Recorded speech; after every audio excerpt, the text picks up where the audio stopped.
banyak sanya kikuat Islam balaya kok kini diharmut kata kalau menteri belak kayin kasem jonghi bat iba Kennedy kayin kasem kejonghi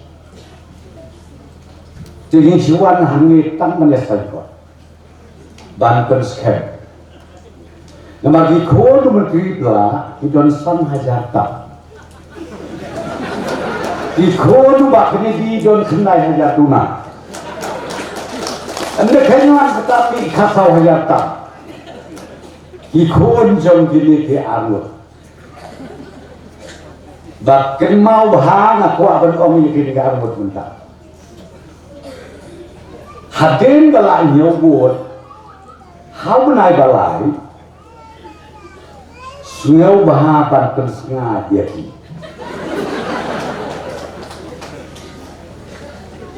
bak pen tak powder baru lipstick hai soro hai kerorel ban ong si chao briu bakal mau pelan ke dalam model dan mereka tak jadi model kami nadu pesan kena kejenyalan Bisngat ini juga ibat kentei ibat silang gaji suatu tahap apalah. Kalau lepas ke Parsi ban bah kayin gasen.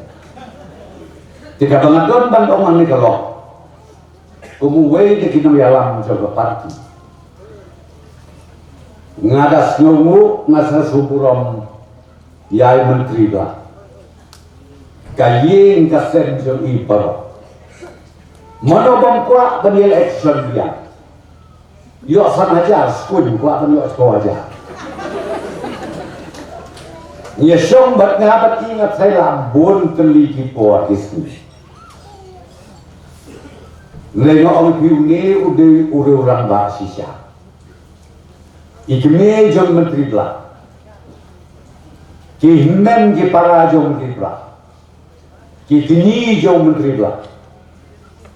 Ngana saliut ya kina ai kublai ya ki bapis roto ya ke dindon kam jong kapo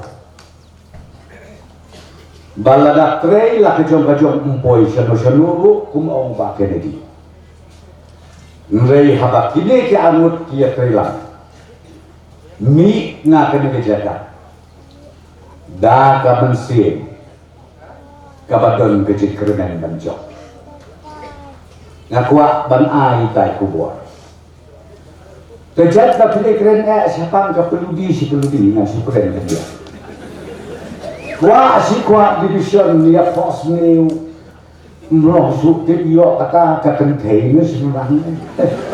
Dia ka beradu mentang si kuak bade tu EP. Kabanganga ai kulai kertan uji minister.